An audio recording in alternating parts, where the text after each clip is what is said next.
重大嘅利好，3月1號起，東莞嘅最低工資標準上調至2080蚊，你嘅工資將有呢啲嘅變化。好多打工仔嚟諮詢，東莞最低嘅工資標準上調到2080蚊，想具體講下有咩變化，我哋就借呢個視頻統一回覆。2025年嘅3月1號起，東莞正式執行新嘅最低工資標準，月薪從1900蚊上調到2080蚊，增幅達到9.5%。呢一個調整將俾東莞嘅打工仔帶來實實在在嘅收入提升，影響到每個打工仔嘅錢包。利好之一，工資嘅收入直接增長。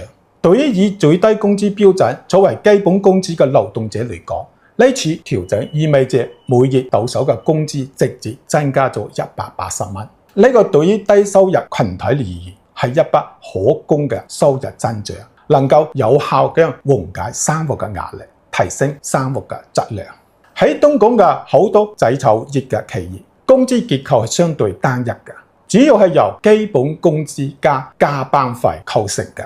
最低工資標準上調後，加班費嘅計算基數亦都相應提高。以每月加班40個鐘頭為例，調整後嘅每個月嘅加班費將增加約288蚊。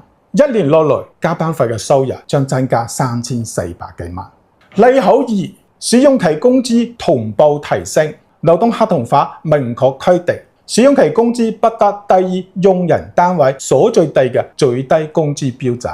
隨着東莞最低工資標準嘅提高，試用期員工嘅工資亦都水漲船高。咁樣對於初入職場嘅新人嚟講，無疑係一大利好，為佢哋提供咗更有保障嘅收入起點。利好三，相關嘅福利待遇提升。除咗直接嘅工資增長，最低工資標準嘅上調亦都帶動一系列相關嘅福利待遇嘅提升。譬如失業保險金係按最低工資標準嘅90%按月計發嘅，調整之後將由原來嘅1710蚊提高到一個月係1872蚊，為失業人員提供咗更多嘅生活保障。喺醫療期內，企業支付嘅病假工資標準不得低於最低工資嘅80%。呢個意味着病假期間嘅收入亦都相應增加。